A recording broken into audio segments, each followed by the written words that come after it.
2 Chronicles 8. At the end of 20 years, during which Solomon built the temple of the Lord and his own palace, Solomon rebuilt the villages that Hiram had given him, and settled Israelites in them.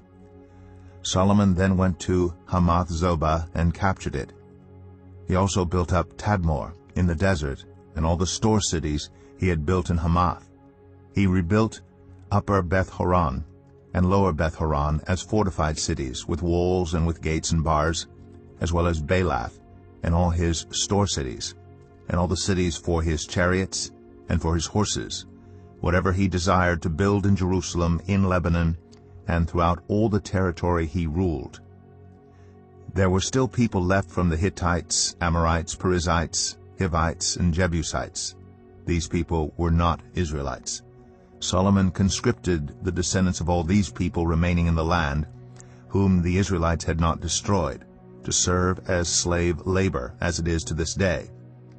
But Solomon did not make slaves of the Israelites for his work. They were his fighting men, commanders of his captains, and commanders of his chariots and charioteers.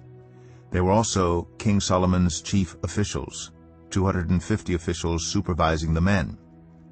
Solomon brought Pharaoh's daughter up from the city of David to the palace he had built for her, for he said, "My wife must not live in the palace of David king of Israel, because the places the ark of the Lord has entered are holy."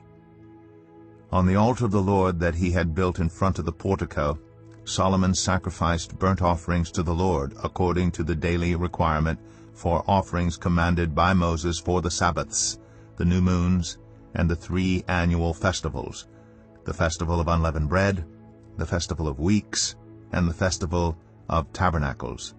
In keeping with the ordinance of his father David, he appointed the divisions of the priests for their duties, and the Levites to lead the praise and to assist the priests according to each day's requirement. He also appointed the gatekeepers by divisions for the various gates, because this was what David the man of God had ordered. They did not deviate from the king's commands to the priests or to the Levites in any matter, including that of the treasuries. All Solomon's work was carried out from the day the foundation of the temple of the Lord was laid until its completion. So the temple of the Lord was finished. Then Solomon went to Ezion-Geber and Elath on the coast of Edom, and Hiram sent him ships commanded by his own men, sailors who knew the sea.